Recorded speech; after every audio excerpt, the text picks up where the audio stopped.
Emil Guillermo. Emil, Amok to you here on The Takeout. My takes on all things considerable. This is our talk show. We talk about the news. We read it together. We look at it together. This is what a news guy does. When he looks at the news and says, hey, I'm going to crack open a mic and I'm going to talk about this. They used to call it news talk radio, and there's just a lot of stuff to talk about now. And let me just begin by going right to the story that got me. I mean, look, the war is bad. The subway is bad. The New York subway shooting is bad. They're saying that up to maybe 29 people. But the story that makes me really sad, because I feel like maybe I knew it. I didn't know him. But Gilbert Gottfried is dead. That's the report. He's 67, so that's a little close for comfort, if you know what I mean. Long illness.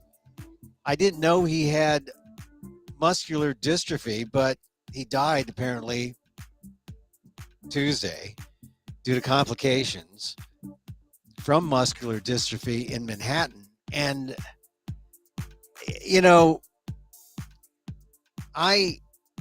you don't know the guy, but you feel like you do, right? This is the way of the kind of intimacy of showbiz, right? It's all show, it's all distant, it's not real, but it's real. And you feel like when you first came on the scene, right, that you knew him and he evolved.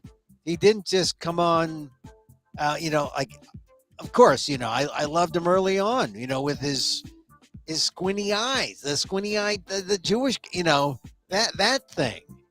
And then as he evolved and, in the shows, in his stand-up, and his, it was almost like, it was like a multi-generational show all in one, right? I didn't know how old Gilbert Gottfried was. His character was old. His character was sometimes young. But mostly it was that squinty-eyed guy. And, most people know him for being the Affleck, the duck, right? Is that the duck or a goose? The Affleck, right? Most people know him for being that or being the voice of that. Incredibly funny guy. One of the funniest things I heard was when he was on podcasts, not just his own, but when just before he started his own, he was on a podcast with a friend of mine's podcast, David Feldman. And it was just he just brought down the house, as they say. So when I saw the news across, on all the news services, it was just, that stopped me. The subway, yeah, that stopped me a little bit because I have something to say about that. What's going on in Ukraine, yes, of course, that stopped me. I've got something to say about that. But this was the family statement. In addition to being the most iconic voice in comedy, he was a unique voice. Iconic, he had his own special, unique, singular. You know him, right? Gilbert was a wonderful husband, brother, friend, father to his two young children, the statement says. Although today is a sad day for all of us, please keep us laughing as loud as possible in Gilbert's honor. Now, of course, I forgot that, yes, he was the parrot Iago in Aladdin, right? He was the robot Bird Digit in the PBS children's show Cyber Chase. He was also the voice of that. I called it a goose, or showed some doubt in thinking that maybe it was a goose. No, it was a duck, the Affleck duck in the commercials. And I'd have to say probably the duck didn't really make him more famous than the other things. It's just that, I don't know, it's just the evolution of a comic career, right? Gottfried was known for being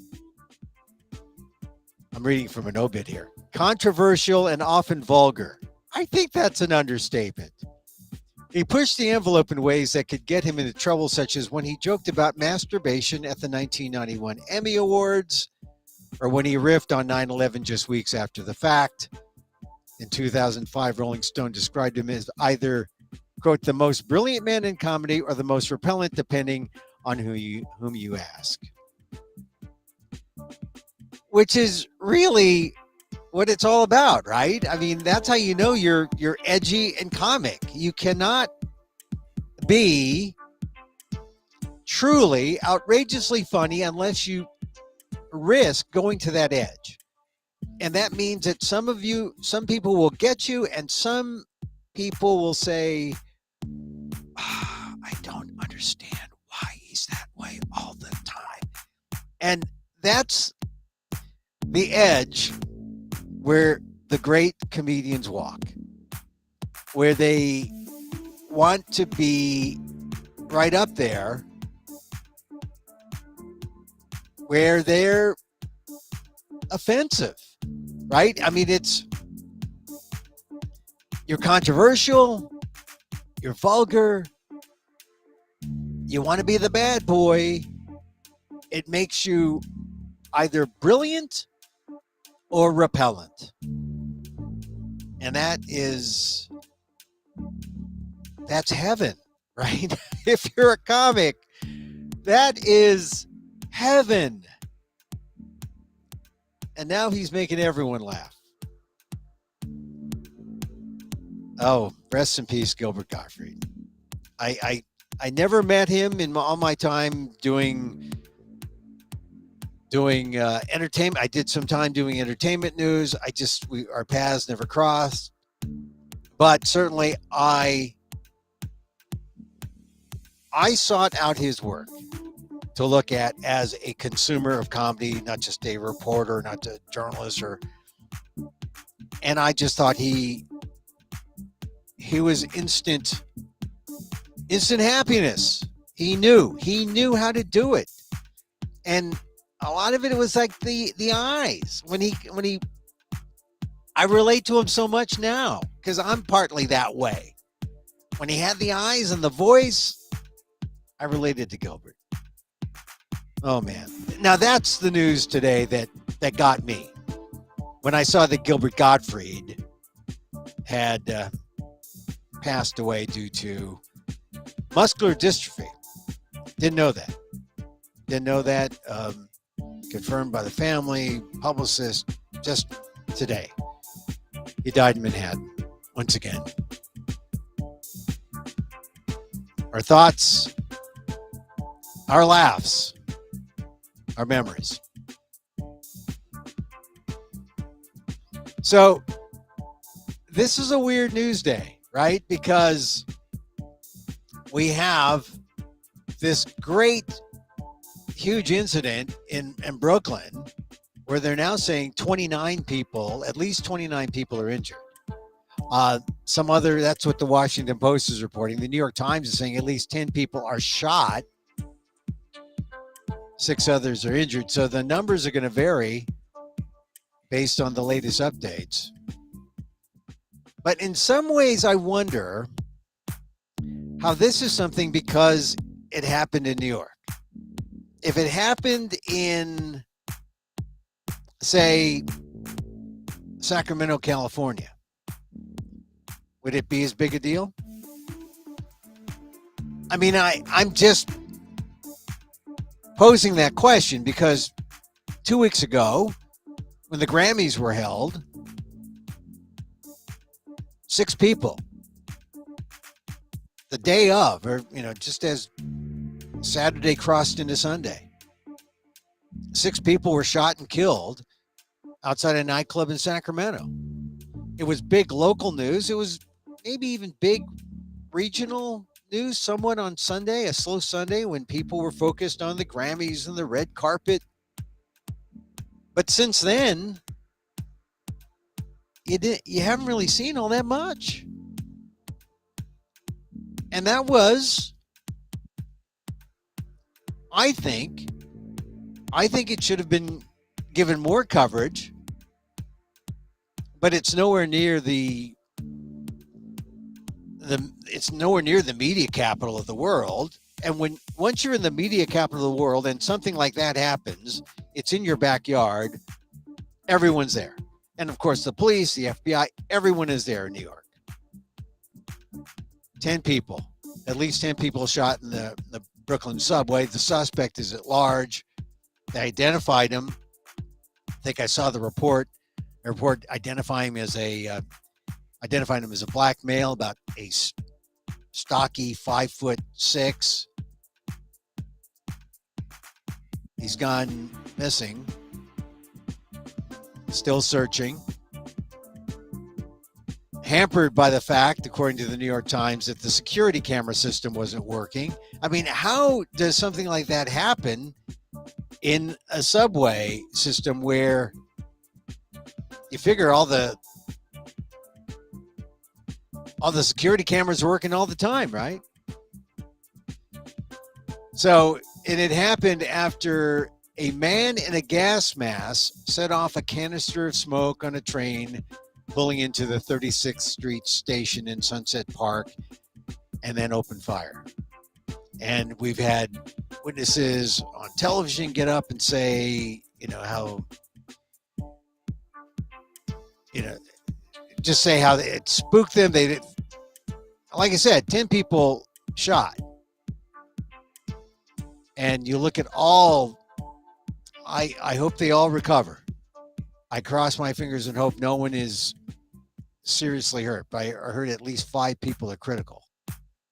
And this is America, right? We're the only thing that can move the historic news off the front pages. The historic news being that tens of thousands of people are dying or are dead in Ukraine.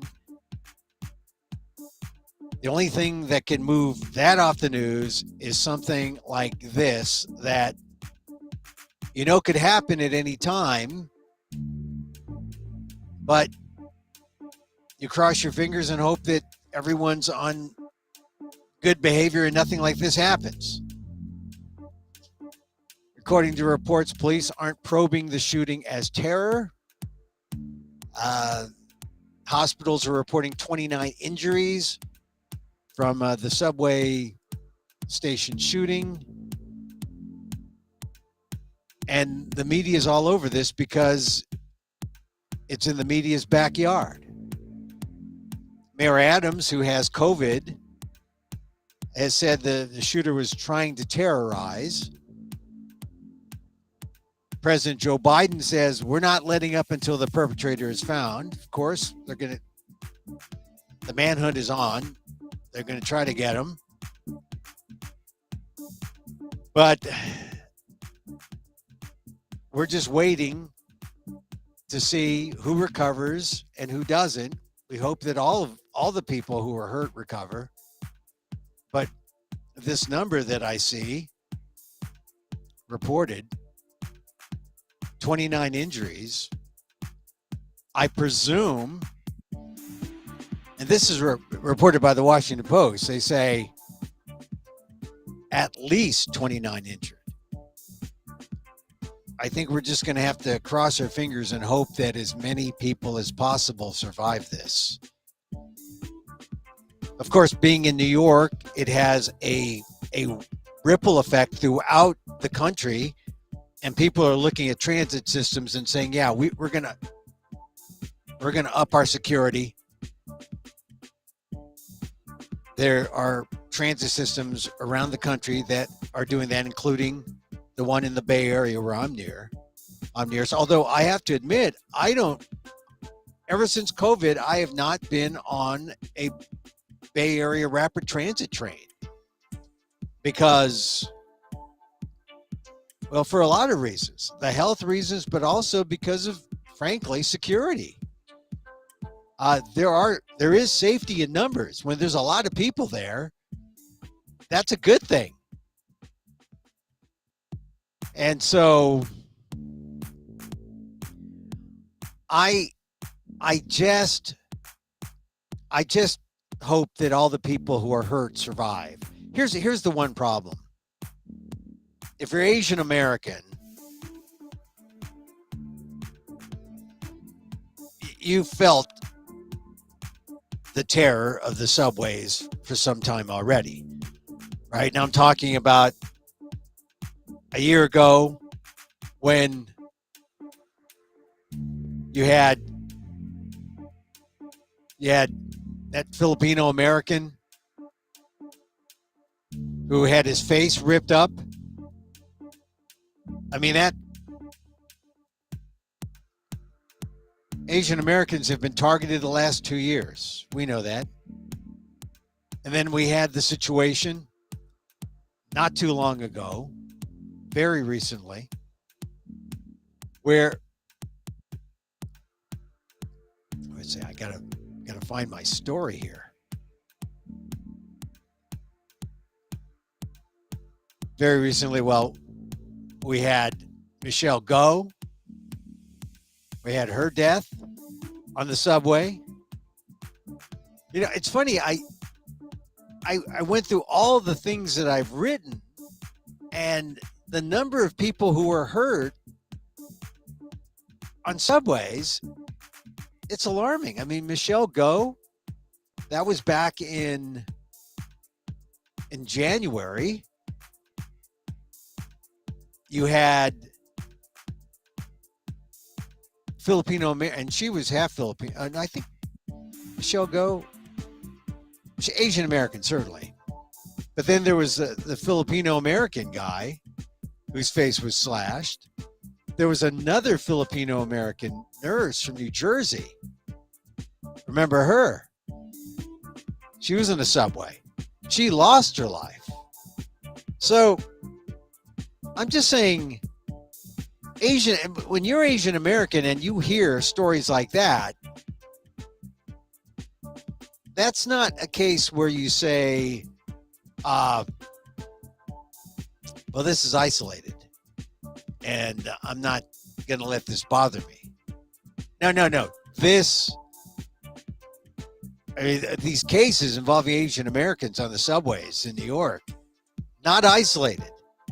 And they're happening, and then they happen in the subways, they happen near the subways, they happen in neighborhoods. I just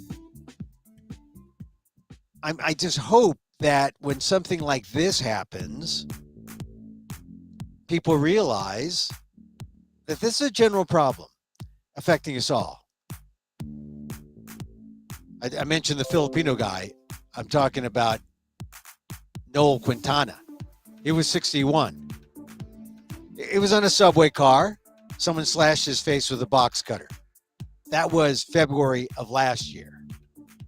And just in the last few months, right, we had Gaying Ma, Yao Pan Ma, Michelle Go, Christina Yuna Lee, Maria Ambrosio, all murdered. Ambrosio in the subway. Michelle Go in the subway.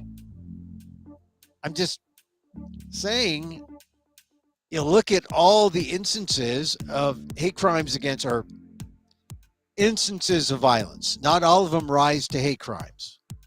We don't want to get into the political thing, but they are serious. More than 11,000, right? Including murder. And Asian Americans, when you hear these stories, you know you're prepared, and you know you're gearing up, and maybe you're even just staying in. But now we have this situation in Brooklyn, and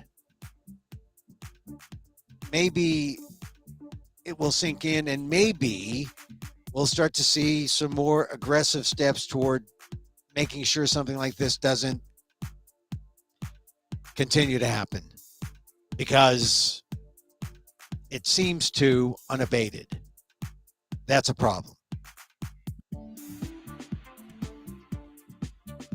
I mean, really, we Asian Americans have been feeling this for at least a couple of years now. And now everyone else is feeling it. I heard a young woman on television say, I don't know if I'm going to take a subway for a while. that, hardened New Yorker. Well, she was a young girl. She was saying, I'm a proud New Yorker, lived here all my life, most of my life, but maybe I'm not going to take the subway for a while.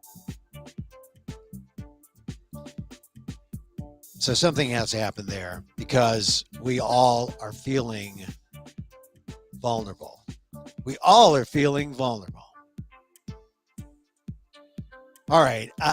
As far as the subway, that's all I want to say about the subway today. But I am concerned that we had a situation in Sacramento, California, where 6 people were killed, and you do not have this massive. Well, they found, or they arrested 2 people in connection with it. Soon after, turned out seems like it's gang related. But it just seemed like it just came and went. The further you are from New York City, the less people pay attention to it. And yet, this is the kind of thing that now, because it's in New York, the media's backyard, it gets the attention, even the attention of the president. Well, let's see something happen. Let's see something good happen. Something good needs to happen.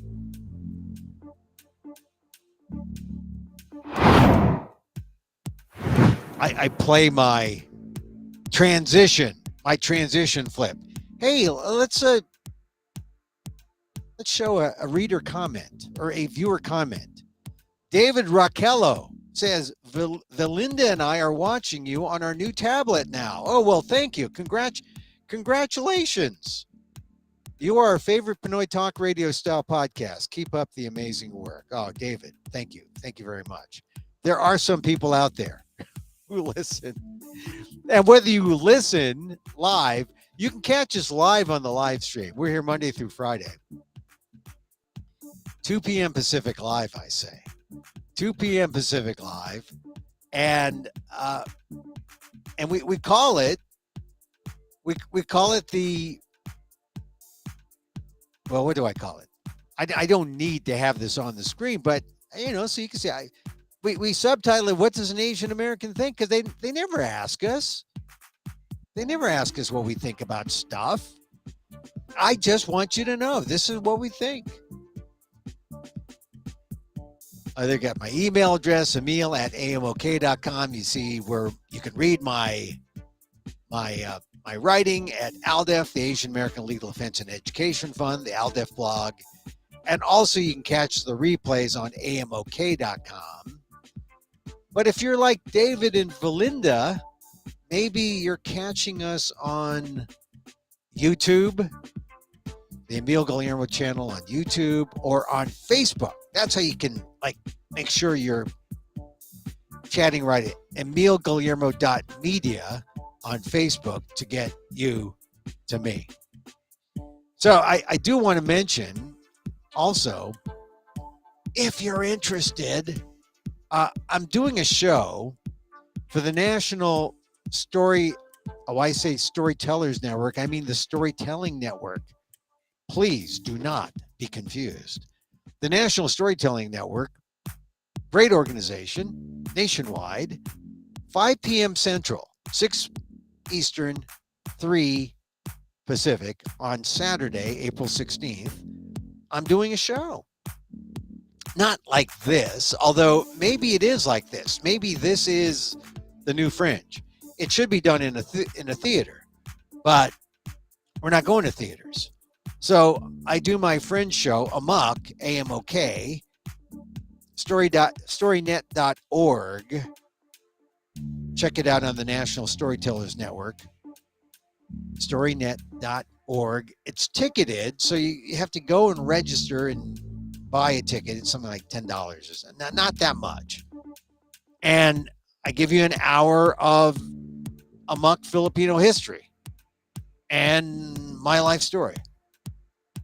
So it's like, remember when John Leguizamo did his story on being Latino, Latin American history for dummies? I don't call you a dummy or a moron. I just assume that. But it is an Amok history, an Amok Asian American, Filipino American history of my life. Check it out. This Saturday, April 16th, storynet.org. And now back to our regularly scheduled program.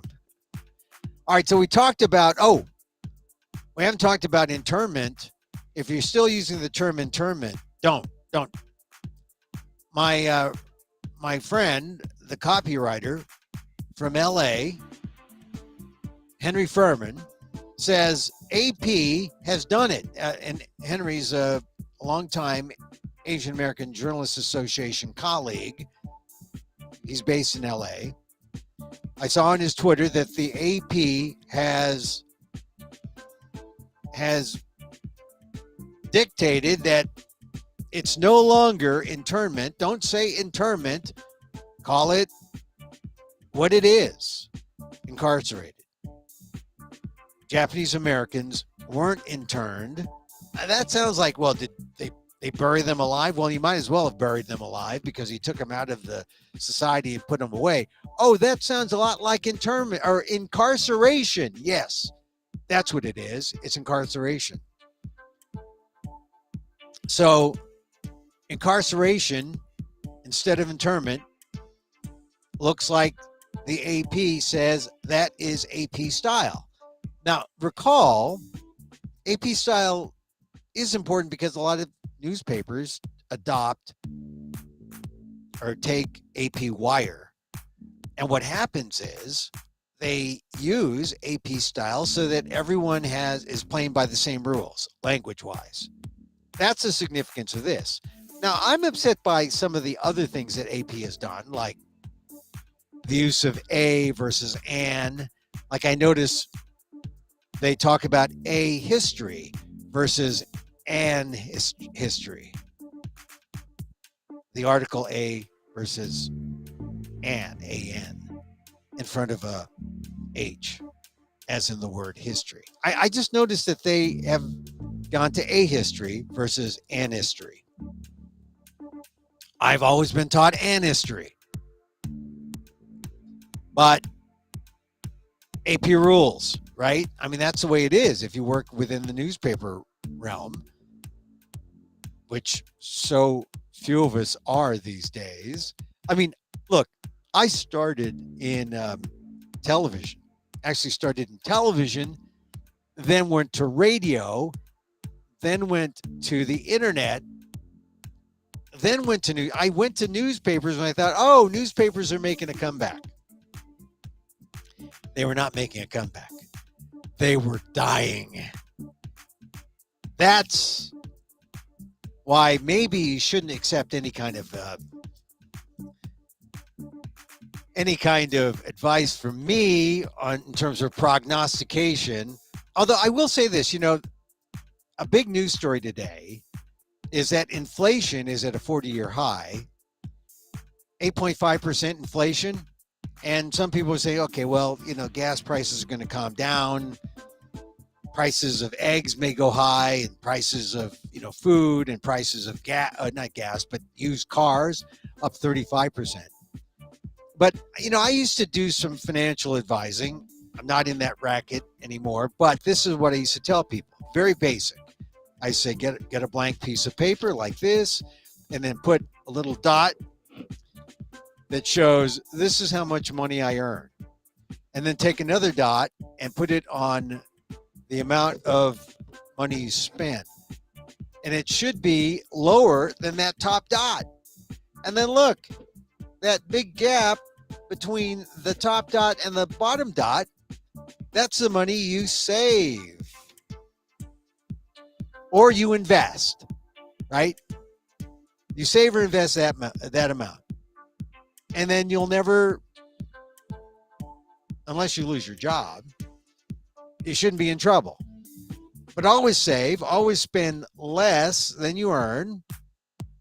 The problem is you make this amount where the one is, and you spend up here over it. And That's not good. That's not. Then you have this other thing going on, which is trouble. So the one is what you earn. The two is ideally what you spend. And that's all you need to know. And I said, spend less than you earn, you should be fine. Don't go into debt. I was very basic. But I had some very rich clients, or made some clients pretty rich. It didn't rub off, but that's why when it comes to inflation, if you have your house in order, you should be okay. Just stay the course. Don't overspend. Because right now, what's happening and where people are getting into trouble is that they are spending more, right? They're spending up here more than they earn, or because prices are going higher than their income, they're catching up, spending more with credit cards. And with credit card interest rates going up to, I don't know, there's so many come-ons for credit cards, and the best ones are like 15, 16, the best credit cards still want 15 or 16% on their money. And if you don't have really good credit, then the credit card companies want 25, 26, 27, 30. I learned too late to don't get into the credit card game. But stay the course if you are having troubles. I mean, I was at the gas pump the other day and I had heard a guy say, "Oh my God, I just paid $160 for gas." Drive less. Hang in there, ration your trips or buddy up if you can. Or this is where you have to look and see where you allocate your monies. But if you maintain a balanced budget, spending less than you make, hang in there. You should be okay. The economy is doing well otherwise, except for inflation. That's what they keep saying. But at some point, it's going to catch up, especially when it comes to dealing with the Ukrainian situation.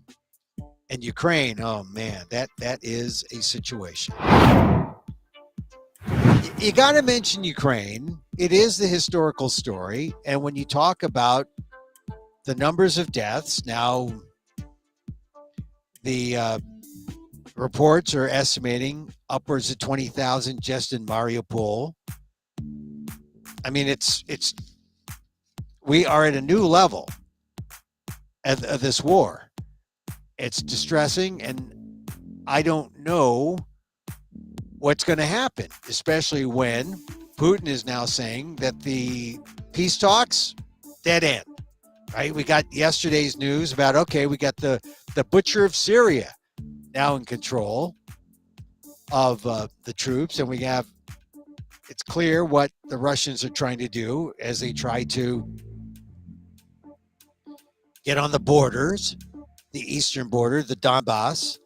And so none of that looks very, very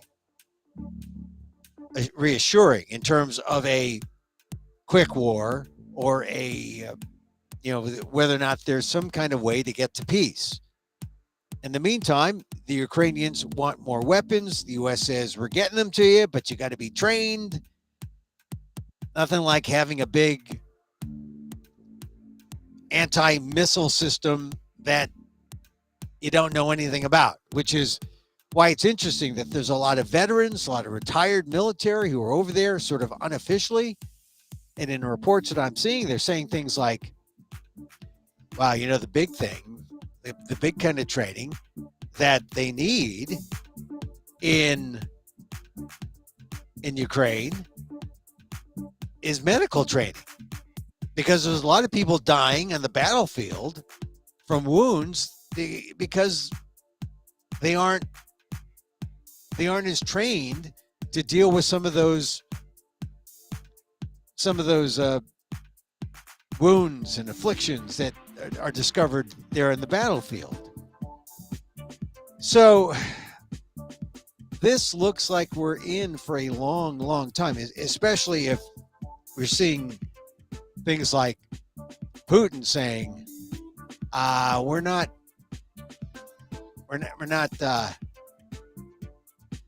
we're not close to having some kind of peace sign, dead end. That's what he calls it, dead end. And New York Times also reporting the Pentagon will meet with major military contractors to plan aid for Ukraine. This is the big contradiction, because I know it looks like peace when we say, oh, we're just going to sanction Russia. Meanwhile, people die. Nothing happens. Oh, we're sanctioning Russia. Oh, yeah. But now we got 20,000 deaths. Now we got to ramp up, get those energy sanctions, more, tighter. And it used to be that we were just happy to be the Home Depot of weapons for Ukraine, to give them out of our stockpile. But now, according to the New York Times, the Pentagon is going to meet with major military contractors to plan aid for Ukraine. That means we are enabling the military contractors of the fabled U.S. industrial military complex to enrich themselves. Do you think anyone wants this war to end? It just seems like we have just found a new acceptable way to have war, when maybe we should be thinking about, how do we get to Putin? How do we stop this war? How do we stop the killing? This is Holy Week, for goodness sakes. But it looks like we're in this for the long term. It just seems that way.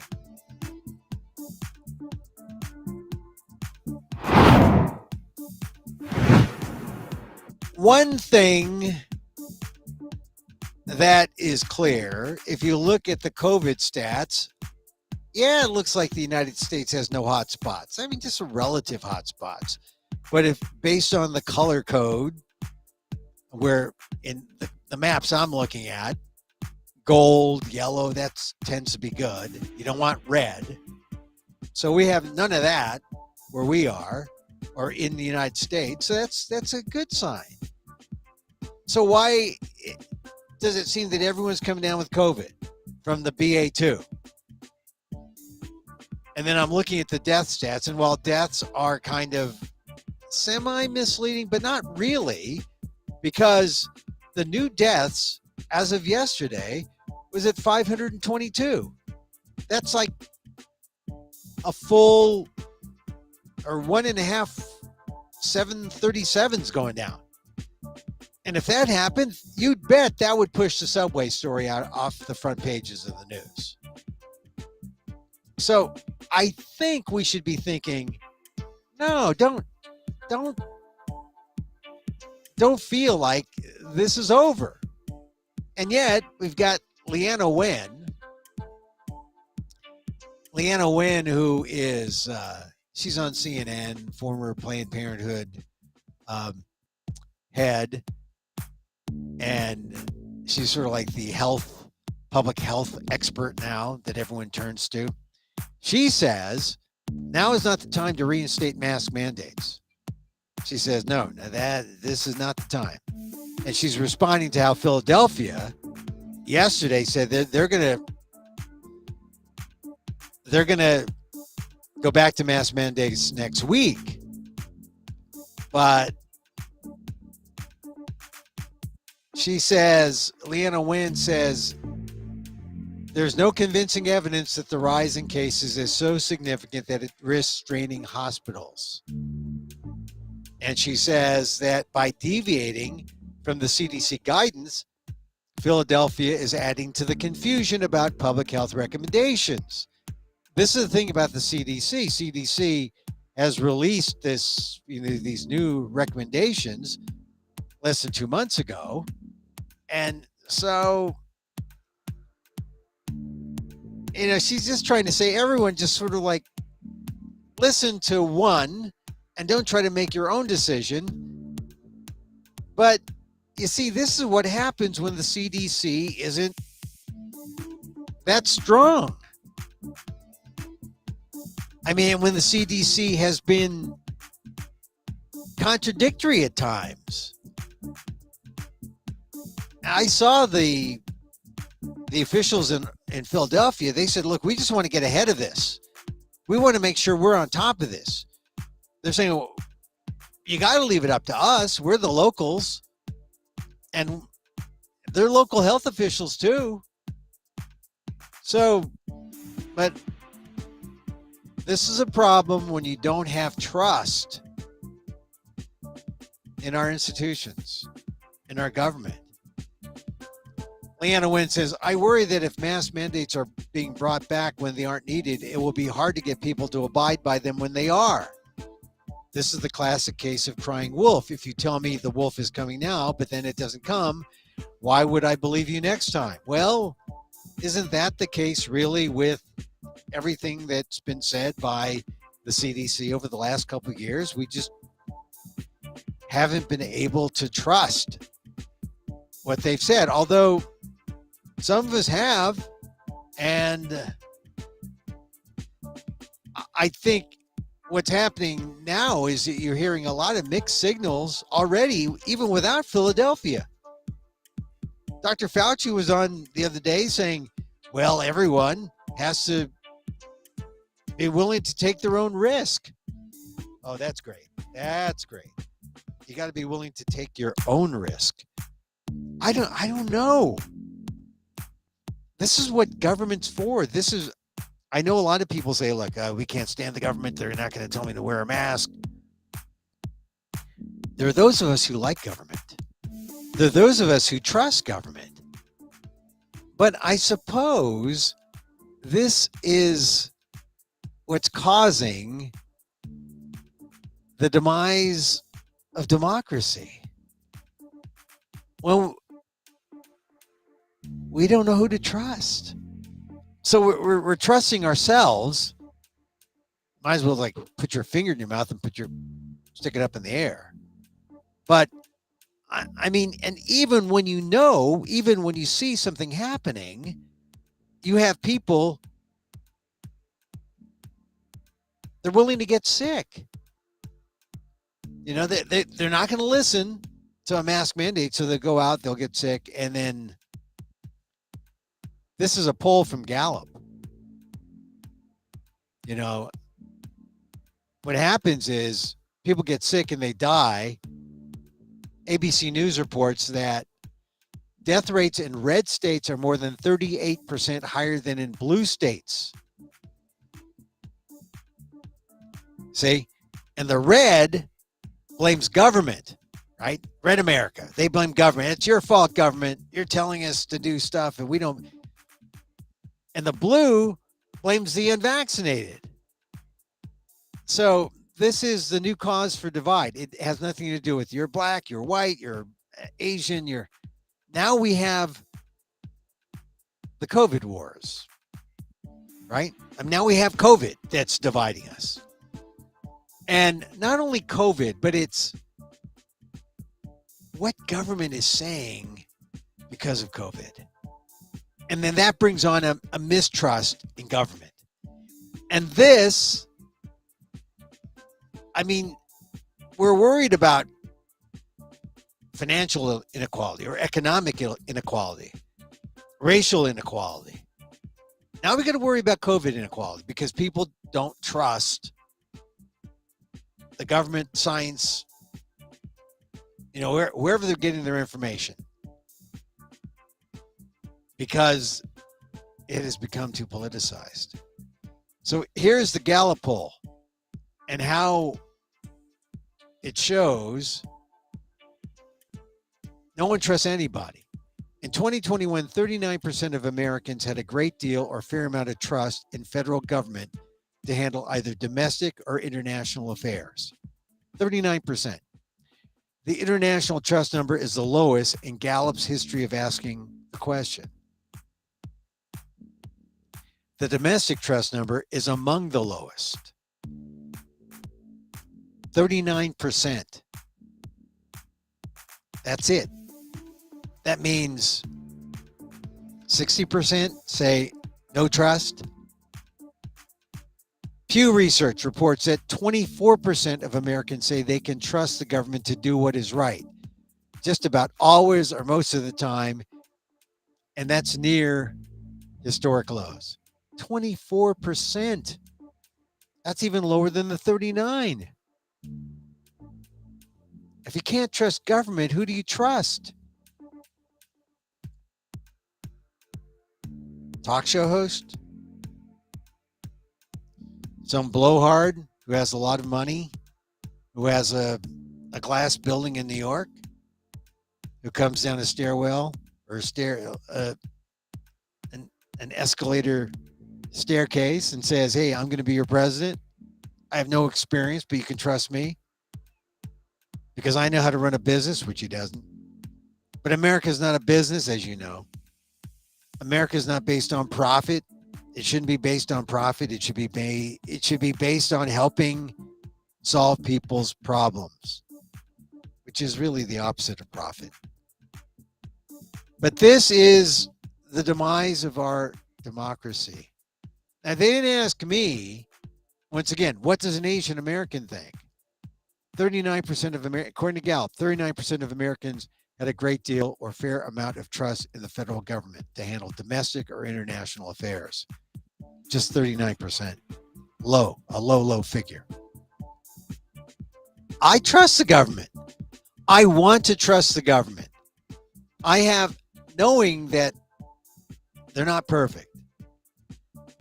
I wouldn't give them a 10 on a scale of 1 to 10, but I might give it an 8.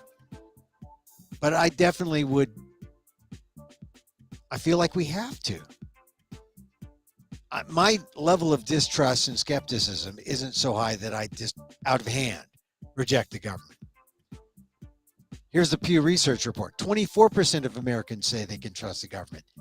Well, just 24. That means 3/4 said no, we don't trust the government. This is really what's causing our democracy to feel like it's collapsing. And you see it in COVID. You see how we deal with the war. You see just the subway shooting. They're all kind of related in some way. When you look to government, you see help solve this problem in the subways. Mayor Adams. And it's slower. Stop the killing in Ukraine. President Biden. I'm standing with the allies. Okay. Hey, well, 20,000 dead. I mean,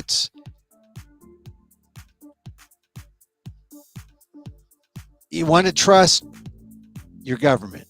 I think we have to in these instances today. But I may trust and you may trust, but there are those other guys. They aren't trusting the government at all. That's our problem. All right, one last thing. I say this because, well, you might be a baseball fan. Are you a baseball fan? I mean, if you're a baseball fan, then you're excited. You're excited because there's this guy named Kwan. He's out there. He's the best thing to hit baseball in a long, long time. He's not a pitcher, not a Billy Itcher. He's an outfielder. He plays for the Cleveland Guardians, and that's worth something because the Guardians, that's a neat name. They were the Indians until people said, hey, that's bad. Got to change that. And they got the Dians, right? Dians. And then they added the Guardians and took out the Indians. And so now it's the Guardians. So that's a great name thing. And it was named, of course, for the Guardians of there's a bridge that has the Guardians of the roadways or something in Cleveland. So it's an appropriate name. So they have a good season coming up. They got this guy named Kwan from Fremont, California. an Asian American. I believe he played his college baseball at Oregon State. He is out of this world. He's a rookie. He's off to one of the best starts to a career in baseball history. Here's what he did on Sunday. He went 5 for 5, reached base 6 times in his third career major league game. 5 for 5. 6 times he reached base. One of them must have been a walk, because that doesn't count as an at-bat. Kwan, through 4 games, has become the first player since at least 1901 to reach base 15 times in 4 games, according to MLB.com. That is such a torrid pace, they say, that extrapolated to 162 games, he'd reach base 607 times. And at one point on Monday, yesterday, he reached base in 9 consecutive at-bats. Now, this is not just, like nitpicking stats. These are really, they have the data so they can look back, and there's a vast treasure trove of data for baseball. So you got someone doing something extraordinary, and you look back and say, has this ever happened? And the answer was no. He's also one of only 3 qualified hitters to not yet have a single swing and miss. A swing and a miss, that's, you get one of those in at bat. 3 times you swing and miss, you're out. But not even a single swing and miss. And he's the only one who has done so with at least 20 swings. He's got 26. He didn't strike out during spring training, so he hasn't struck out as a professional since September 26 of last season. That's pretty incredible. And you got to say, wow, this guy's an Asian American guy. Stephen Kwan. Hats off to Stephen Kwan. If you're a baseball fan, I know it's early, right? And when you're early, you watch the teams at the end of the baseball season or toward the end, because that's when they turn it on. And as a team, they pick up steam, and they make the playoffs, and they make a run there throughout all the series, and they make it to the World Series. That's when the team sport and the big numbers, the law of big numbers take hold, because you say, he did it over 162 games. I guess he's going to do it in a 7-game series. The probabilities, right?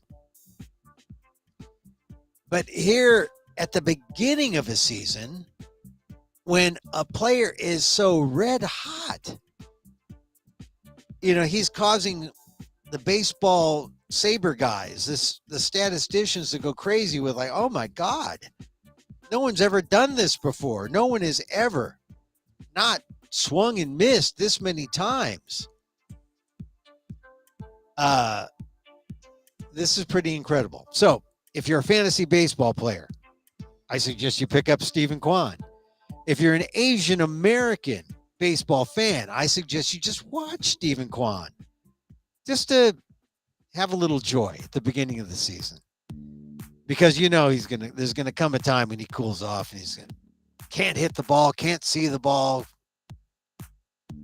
That's the way it is. It comes in waves, but he deserves the kudos because he is an historic figure in sports. We talked about Tiger Woods on Monday, about his Masters weekend. Well, here's another Asian American guy. Stephen Kwan, Fremont, California. Hats off to Stephen Kwan. So that's going to do it for us. We talked about a lot. Tomorrow I'm going to talk about a case that came up. We're coming to Holy Week. I don't know if you're Filipino and a Catholic like me, maybe it's always a big deal. But like I have said, I have never felt more spiritual and less Catholic in a way. And it's only because I have less faith in the organized church and more faith in the Spirit. I'm down with the Holy Spirit. I'm just saying the organized church has been a turnoff. I mean, you look at the millions, the tens of millions of dollars that the Catholic Church is spending on pedophilia. It's just disgusting. And we're just talking about the American church. But worldwide, I mean, it's not just in America, but America is pretty bad. And I just, I take Holy Week seriously. So we will talk more about it as we get closer. I think Good Friday, we're going to have to do something with Good Friday and maybe come on at 3 o'clock instead of 2 o'clock. But got some spiritual things to say. So, that's our show for today. If you missed any or all or some part of it, catch the replay. The replays are on amok.com. You can email me at Emil, E-M-I-L, at amok.com. Catch my blog or my columns on ALDEF, the Asian American Legal Defense and Education Fund.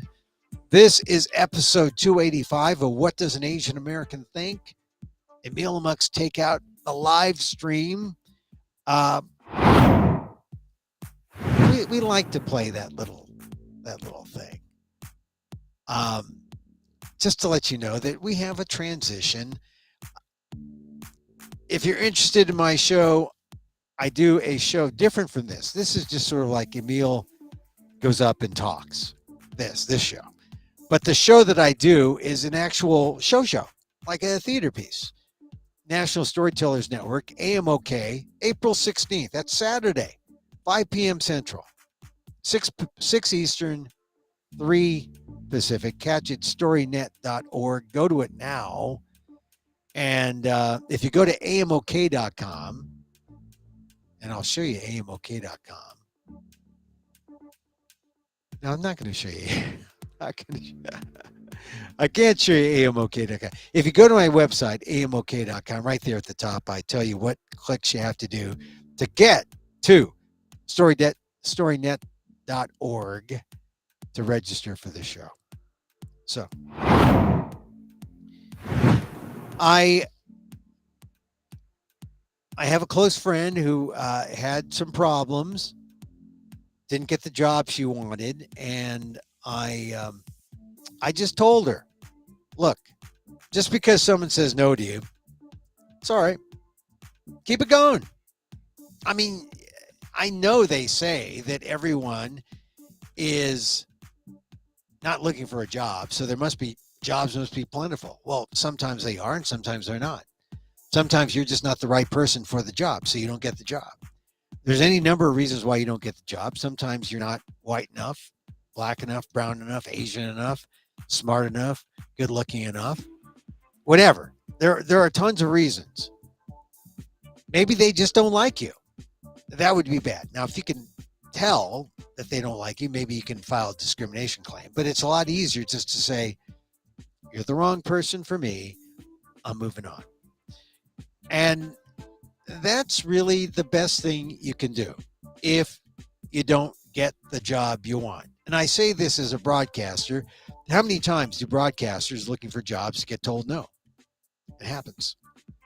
And how many times do you get a reject or someone says, not now? Happened to me a lot in my career. I mean, in my broadcast career, my sales career, and on my other careers, you collect no's and you try not to get down and understand that the closer you are, the more no's you collect, the closer you are to yes. And you got to think about it this way, because if you think about it any other way, then you start thinking, oh, I'm a bad person. I'm not good enough. Oh, I should feel ashamed. Oh, I'm unworthy. No, no, no, no. You shouldn't.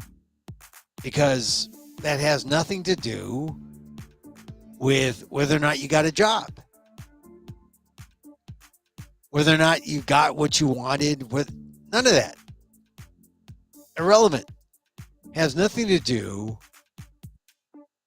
with you and who you are and your self-worth. So, what do? When you're feeling like, oh, I'm ashamed because I haven't gotten that job, or I don't feel worthy because clearly, no one thinks I'm worth a darn to hire. I mean, people are quitting. There's openings and people, I can't, I'm not hireable. What's wrong? It's not about you. Keep going. Keep moving. Collect the no's. You'll find the yes. It'll happen. But it won't happen unless you adopt that better attitude of self-love. Self-love, self-compassion. Take this hand, put it here. Take this hand, put it here. Squeeze it out. Give yourself that sense of self-compassion that lets you know that you're worthy, that you belong, and that you're going to go out there and get it next time. So, as I told my friend, don't despair.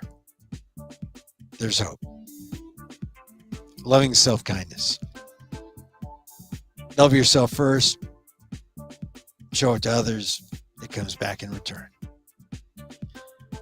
And so, as I wish for me, I wish for you. May you be safe. May you be healthy. May you be happy. And may you live with ease. Emil Guillermo here. Till next time.